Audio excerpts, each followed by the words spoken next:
Pessoal, vamos falar sobre a situação na Ucrânia, o que aconteceu aí nas últimas horas lá na linha de frente. Vamos falar sobre a mobilização, como é que está andando, e vamos falar sobre os referendos que começaram hoje, né? Adianto, nenhuma das duas coisas está indo muito bem, mas vamos entender com calma isso daí. Esse é o nosso vídeo do dia 23 de setembro de 2022. A gente faz vídeos aqui sobre a Ucrânia todos os dias. Eu agradeço a todo mundo que assiste os vídeos aqui. As notícias de hoje foram sugeridas por Daniel Carvalho, Jonathan0406 e várias outras pessoas. Meu muito obrigado também a quem sugere as notícias para a gente falar aqui. E se você gosta dos nossos vídeos, por favor, não esqueça de deixar o seu like e de se inscrever aqui no canal, né? O vídeo de hoje atrasou um pouco, eu peço desculpas, eu estava em São Paulo ontem. Para quem não teve oportunidade de conferir, eu vou deixar o link do debate que eu fiz com o Nilman lá em São Paulo, no Monarch Talks. Achei que foi um papo interessante, o cara foi ticando todos aqueles pontos que a gente conhece. Ah, laboratório biológico, que não sei o que lá, ameaça nuclear à Rússia. Enfim, é muito triste isso. Eu peço que vocês, por favor, não incomodem o rapaz, não vão xingar ele. É um garoto novo, foi enganado pela propaganda russa. Eu temo que as pessoas, às vezes, na internet acabam reagindo de forma muito exagerada contra essas pessoas que antagonizam as ideias. Então eu peço que ninguém vá lá incomodar o rapaz. É um garoto novo, está aprendendo ainda, um dia ele chega no lugar certo, né? Enfim, vamos falar então como é que está a situação aqui na linha de frente. A gente tem umas novidades interessantes, tá? Parece que temos novidades aqui de Lima, em que os ucranianos conseguiram circular tropas russas aqui em Dobrychev. Tem essa visão aqui, ó. Vocês sabem, Lima, essa cidadezinha aqui, é uma cidade importante que ainda está na mão dos russos. Os ucranianos já estão na beirada dela aqui há alguns dias, tentando ultrapassar. É importante para os ucranianos avançarem sobre Lima, justamente para evitar que os russos consigam consolidar uma linha de defesa forte aqui entre Troitsky, Svatov e Rubizhny, né? Então é muito importante que os ucranianos consigam ultrapassar essa linha logo para chegar aqui.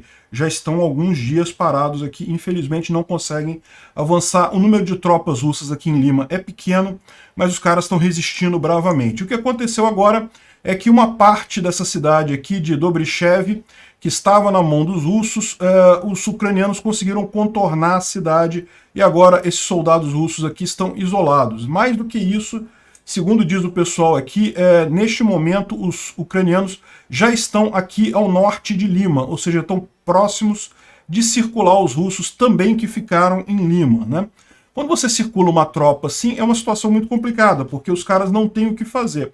As alternativas que eles têm é lutar até acabar a munição, porque uma hora vai acabar a munição, ou se entregar, ou morrer lutando, né? Então realmente é uma situação ruim para os soldados russos. Isso tipicamente resulta em muitos prisioneiros de guerra. Então essa cidade aqui próxima a Lima já está nessa situação, já foi contornada pelas forças ucranianas, e existe também o risco de Lima acontecer a mesma coisa. Isso daqui o pessoal está reportando de acordo com uma informação no Telegram de soldados russos que estão alegando deste problema que eles estão enfrentando lá, né? Eles estão se dizendo abandonados aqui nessa região, e de fato estão, né? A gente sabe que a Rússia não conseguiu estabelecer uma linha de defesa aqui, mas mais do que isso, né? Essa linha de defesa temporária que eles criaram entre Lima e até aqui Lozov, essa região toda aqui, é justamente uma linha de defesa que o objetivo era conter os ucranianos até que eles pudessem, de fato, criar uma linha de defesa mais forte aqui dentro do Oblast de Luhansk, aqui passando por Svatov, né? Mas os ucranianos já estão destruindo essa linha em vários pontos, já conseguiram avançar aqui em Kupiansk também para a margem esquerda do rio Oskil. Então não deve durar muito tempo isso daqui. O que está preocupando realmente é que Lima está resistindo mais tempo do que seria bom para os ucranianos, né? De qualquer forma, lembra, aquele negócio, que os ucranianos estão ali, eles estão vendo a dificuldade, também não é uma questão de sair igual um maluco tentando avançar a qualquer custo, né? Então, certamente isso daí está sendo planejado corretamente, né? Bom, a gente teve também informações sobre ataques em Nova Kakhovka. Parece que uma bateria de S-300, que são defesas antiaéreas russas na região, foram destruídas. Então, aqui eles estão dizendo que houve esse negócio, mas não se sabe se é essa imagem aqui é dos S-300 sendo destruídos, né? Então houve aqui algumas descrições aqui do que é o local onde aconteceu isso. Mas Nova Kakhovka, vocês sabem, já é aqui na região de Kherson, nessa região aqui. E aqui também os ucranianos estão avançando aqui com a contraofensiva deles, aqui bem mais devagar, justamente por conta do número de soldados russos que tem nessa região. A estratégia ucraniana foi justamente atrair os soldados russos para essa região aqui, a norte e oeste do Dnipro, de forma que aqui eles podem ser tratados de forma muito mais tranquila, né? Outra coisa que aconteceu foi próximo da cidade de Donetsk, um trem cheio de tanques T-62, que são tanques já meio antigos, tá? A Rússia já está usando um bocado de tanque antigo nessa guerra neste momento, e a gente vai falar sobre isso mais adiante um pouquinho. Existe uma preocupação até entre os russos sobre que tanques que esse pessoal mobilizado vai usar para ir para a guerra na Ucrânia, né? Como que eles vão fazer em termos de hardware para equipar esse pessoal. Mas vamos falar sobre isso mais adiante, porque parece que esse trem cheio de T-62 tinha acabado de parar na estação lá Yazinovataya, próximo de Donetsk, então momentos depois a estação explodiu, né? Os ucranianos mandaram lá o recadinho lá do HIMARS, né? Olha que coisa curiosa isso daqui. Isso aqui é uma imagem de um grupamento SOF ucraniano na placa de Enerhodar. Enerhodar, vocês sabem, é essa usina nuclear aqui, essa cidadezinha aqui, próximo à usina nuclear de Zaporizhia, que está controlada pelos russos, essa região toda aqui, mas a gente sabe, os ucranianos têm usado muitos destacamentos especiais justamente para preparar as invasões que eles fazem, né? Nessa região aqui, quando eles fizeram esse avanço aqui em Kharkiv, né, em Balaklia e coisa e tal, havia uma enorme quantidade de grupamentos SOF, né, de operações especiais, forças especiais, nessa região aqui, preparando o caminho para esse pessoal, né? O que vai vir daí a gente não sabe ainda, mas tudo indica que tem mais coisa vindo por aí, né? Tem mais preparação ucraniana ali na região. Bom, eu já falei isso ontem, mas só para reforçar mais um pouco, o pessoal está absolutamente injuriado com a questão da troca de prisioneiros de Azovstal, né? O Igor Strelkov, que é o Igor Girkin, que é aquele criminoso de guerra que foi responsável pela montagem da, entre aspas, República Separatista de Donetsk, ele falou não, que a soltura dos mercenários britânicos, né, que não são mercenários britânicos, né, são soldados que foram se alistar lá na Ucrânia, inclusive alguns deles já moravam na Ucrânia, né, o marroquino, por exemplo, já morava na Ucrânia, mas enfim, aí ele ficou muito chateado com aquela troca de prisioneiros ontem, né. É uma estupidez impassável, uma pura sabotagem, não sei o que lá, e ainda os Azovs, ainda liberaram os Azovs, eu não sei o que lá, o cara ficou realmente chateado com o que aconteceu com a troca de prisioneiros ontem, né? E aquilo que eu falo para vocês, na verdade o que a gente está vendo acontecer é o desespero do Putin, e com o desespero do Putin, as pessoas intermediárias ali, os comandantes intermediários, começam a pensar na própria vida, né? Falar, pô, o que vai ser quando acabar essa guerra? De que crimes eu vou ser acusado no tribunal de Haia, né? Então vamos começar a fazer as coisas mais direitinho aqui para não gerar problemas nisso daí, né? Bom, a gente falou já há 2 dias atrás sobre a convocação de 300 mil reservistas, mas só fazendo uma correção. Vocês lembram? Eu não sei se eu cheguei a mencionar agora no vídeo que eu fiz na época, 2 dias atrás, mas no decreto de mobilização do Putin havia um item, que era o item 7, que era um item secreto. Decreto com informação secreta, olha que coisa, né?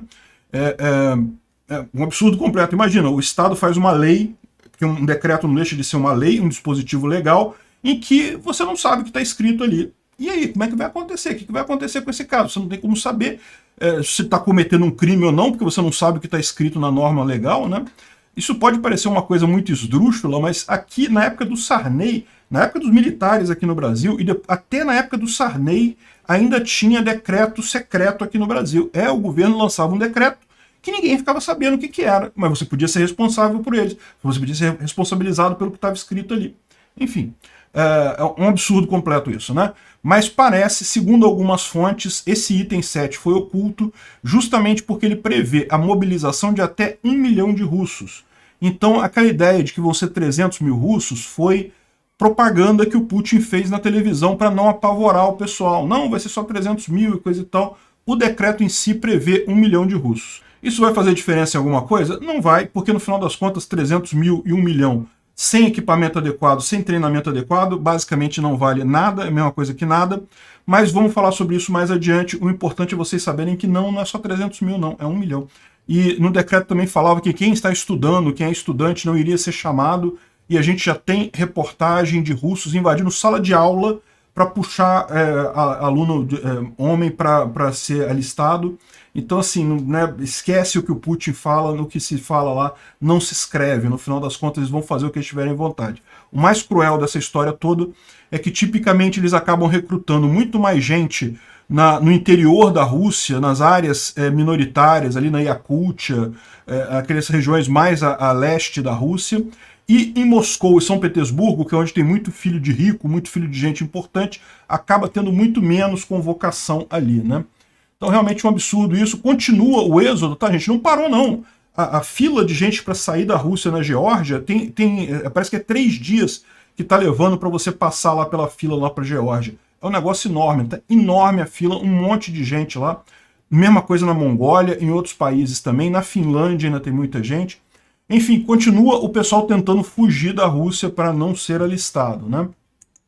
E uma outra coisa é que tiraram essa foto aqui, isso daqui é lá da Ucrânia, tá? É lá dos combatentes que já estão lá. Vocês lembram que recentemente já houve uma leva de reforço, o 3º Corpo do Exército, que foi criado e coisa e tal, e foi colocado lá. E algumas pessoas estão com equipamento que eu diria que é meio velho. Isso aqui é coisa de tiro de guerra aqui no Brasil, né? Aqueles fuzis realmente antigos. Isso aqui é fuzil mecânico, não é nem automático. Enfim, o pessoal realmente não tem muito equipamento para botar esse pessoal não, né? E, inclusive, uma preocupação que existe, vocês lembram, a gente fez até um vídeo sobre isso, bem no início da invasão, que houve na época do inverno, os russos invadiram em 24 de fevereiro, pegaram o finzinho do inverno, né? Já estava começando a esquentar.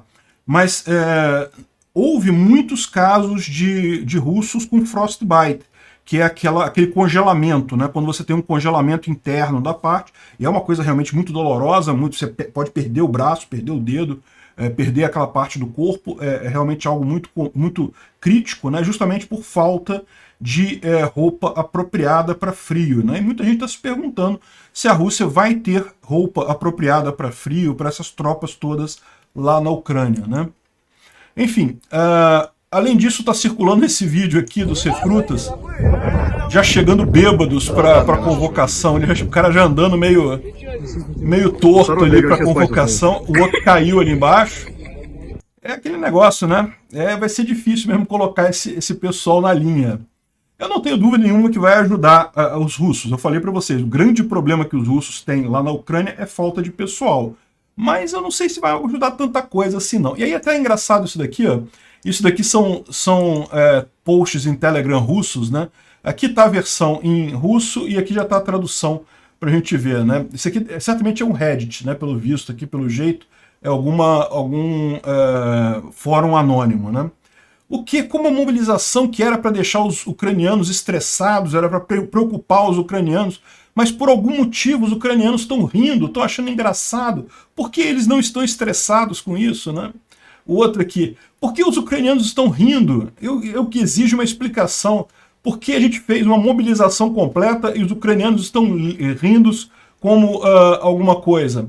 Bem, pois é, né? Porque a impressão que dá é que vão botar um monte de gente, mas existe grande dúvida sobre se a Rússia vai conseguir treinar esse pessoal adequadamente e vai conseguir equipar esse pessoal adequadamente. Está muito mais provável isso gerar realmente um monte de mortos russos no inverno, muito mais do que qualquer outra coisa, né? Agora, como eu falei para vocês, alguma mudança vai acontecer, alguma coisa de melhora em termos de forças russas militares vai acontecer. A gente não sabe o quanto, vamos ver quando esses militares começarem a chegar. Eu já falei para vocês que não vai demorar muito tempo, eles vão dar um jeito de já mandar alguns destacamentos sem treinamento nenhum para frente logo.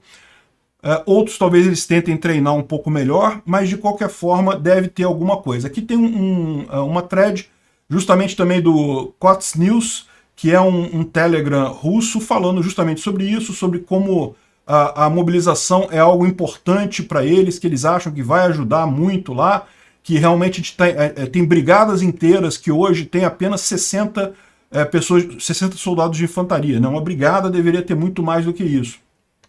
E eles estão tendo muitas perdas. O código 200 é soldados que morrem, né? 200 é morto, 300 é ferido, e agora tem os 500, que é o pessoal que foge, que não quer mais servir, que não quer mais lutar, e pelo decreto de mobilização, lembra que a gente falou, a Duma ela passou uma lei um pouco antes desse decreto de mobilização, que falava que agora isso é crime, o pessoal vai para a cadeia, né? Então eles esperam que isso diminua o número de soldados que se recusam a lutar. Então, ele falando aqui, porque o principal não tinha era por falta de motivação. Por que morrer pela terra de outra pessoa? Que lógica tem isso, né, de lutar na Ucrânia? E, de fato, é o problema da motivação dos russos, que é muito grande, né? Então ele está falando aqui que ele acha que vai melhorar a situação lá nas tropas russas que estão lá na Ucrânia. Agora, por outro lado, você tem essa outra visão aqui de um outro propagandista russo, que eu vou traduzir aqui para você. Então, é meio longo, tá? São 3 páginas aqui de comentários em russo. Esse aqui é o nome do propagandista.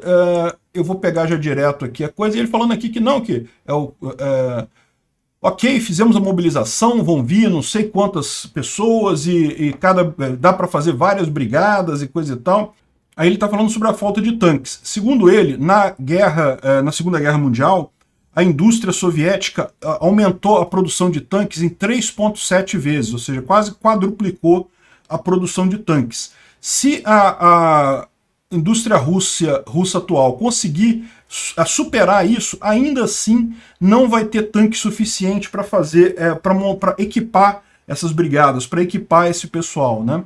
Então, ou seja, vai acabar tendo um monte de pessoal, um monte de gente mobilizada, e ele está falando aqui em 300 mil mobilizados, que daria para fazer 12 divisões e coisa e tal, mas no final das contas não vai ter tanque suficiente para isso, não vai ter arma suficiente para isso. Ou seja, o que essas pessoas vão fazer na frente de batalha? Ele pergunta aqui. O pessoal vai lá só se jogar na frente dos ucranianos, porque não vai ter o que fazer sem armamento, né? Então essa que é a grande questão que ele coloca, que dado a quantidade de material, os problemas de material que eles já estão enfrentando hoje, as tropas russas na Ucrânia já estão enfrentando falta de material. Aonde que a Rússia vai encontrar material para todos os novos soldados que estão sendo mobilizados agora, né? A Ucrânia tem esse problema também. A Ucrânia, quando começou a mobilizar mais gente, gerou esse problema, porque a Ucrânia também tem uma quantidade limitada de armas ali. Mas a Ucrânia tem uma vantagem enorme, que é a ajuda do Ocidente. Você tem um monte de países que podem te ajudar com novos equipamentos, com treinamento. Aliás, a gente vai ver depois também, até com uniforme de inverno. Então, é bem tranquilo para a Ucrânia esse processo. Para a Rússia, vai ser bem mais complicado isso, né? Aqui também o que diz esse analista aqui, o Brad Landon, que fala justamente que o Putin pode chamar todas as tropas que ele quiser, mas ele não tem como treinar e dar suporte a elas. Ou seja, ele vai acabar enviando tropas com pouco treinamento, com pouca capacidade, com pouco armamento. O resultado disso, meu amigo, vai ser realmente uma tristeza para os russos. Eu temo um resultado tipo Guerra do Paraguai aqui na região nossa, aqui do Brasil. Para quem não sabe desse caso, o ditador, o Solano Lopes, lá no Paraguai, ele se recusava, mesmo depois que ele já estava derrotado, que ele sabia que não conseguia mais fazer nada, ele se recusou a conceder, né, a reconhecer a derrota e coisa e tal. E com isso os exércitos do Brasil, da Argentina e do Uruguai, que compunham a Tríplice Aliança, foram matando os soldados paraguaios a ponto de diminuir. Há pessoas que dizem que a população masculina do Paraguai diminuiu para 10% do que era antes, né? Ou seja, 90% dos homens no Paraguai acabaram mortos na guerra. Tem um pouco de fantasia nisso daí. Eu não estou dizendo também que o Brasil foi bonzinho nessa história, tem uma certa confusão nessa história toda, mas não tenha dúvida que a atitude do Solano Lopes, que era o ditador do Paraguai, de reconhecer a derrota, foi algo que levou a isso daí. Pelo visto, o Putin está querendo fazer um Paraguai para ele.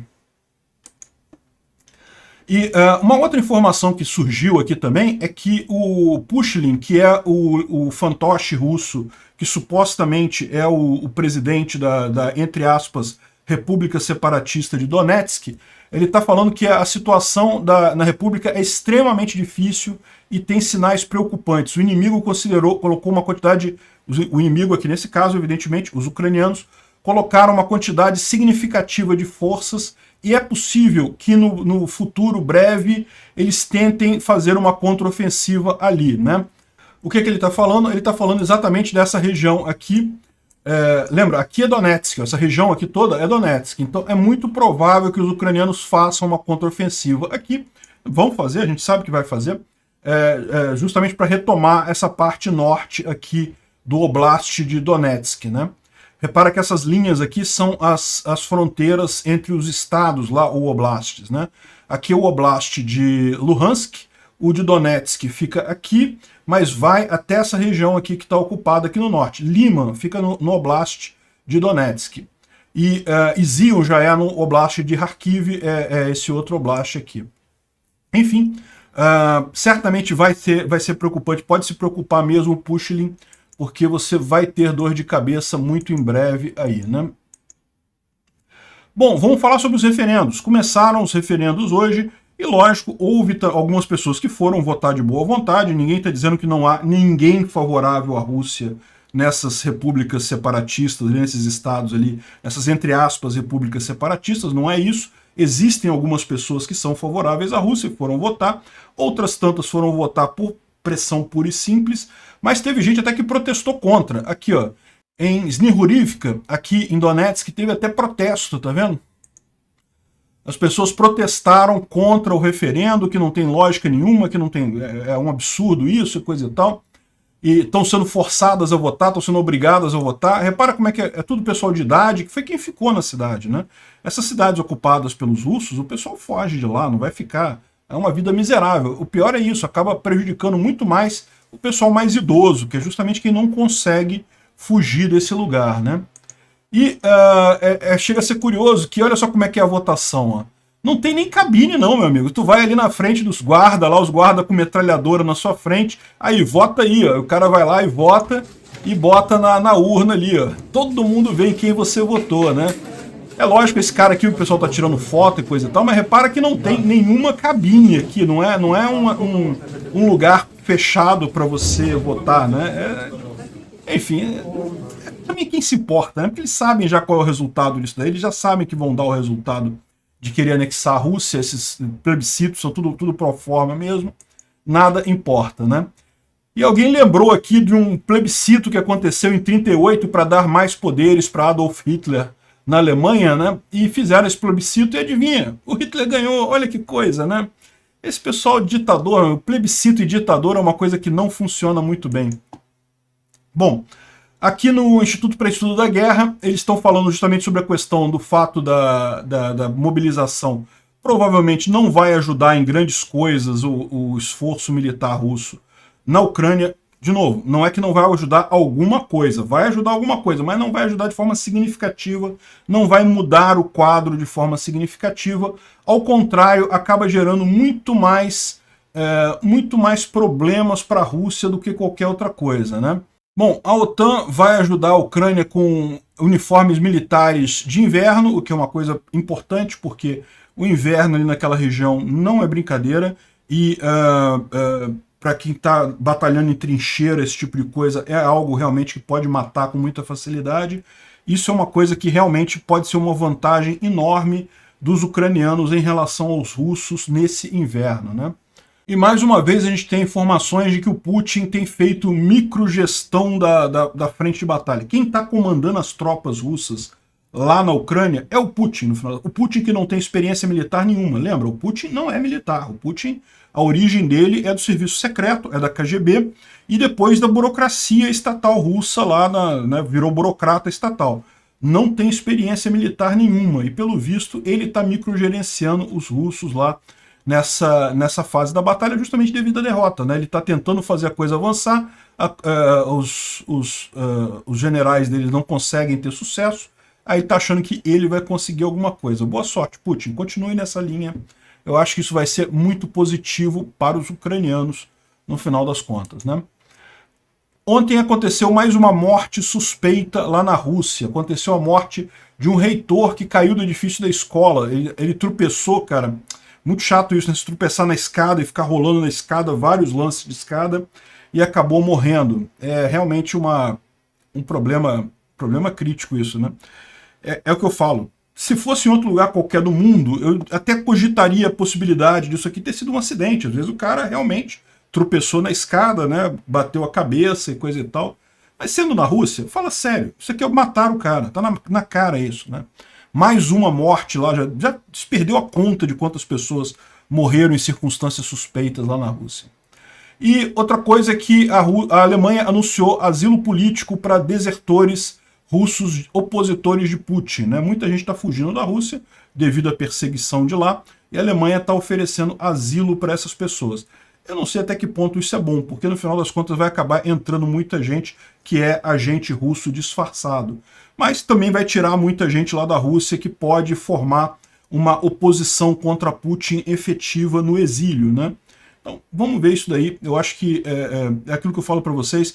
Essas mobilizações, esses protestos que estão acontecendo agora na Rússia, não tem capacidade de mudar muita coisa, porque está todo mundo desarmado. Mas quando esses soldados perderem a batalha, forem derrotados lá na Ucrânia e voltarem para a Rússia derrotados, todo mundo armado, todo mundo puto da vida, porque viu um monte de amigo ser morto por besteira, aí, meu amigo, aí é o fim do Putin. Obrigado por assistir o vídeo até o final. Além de curtir, compartilhar e se inscrever no canal, considere se tornar patrocinador com valores a partir de R$ 1,99. Clique no botão Seja Membro abaixo para saber as condições e vantagens de patrocinar o canal. Mais informações sobre o nosso projeto, visite nossos sites indicados na tela.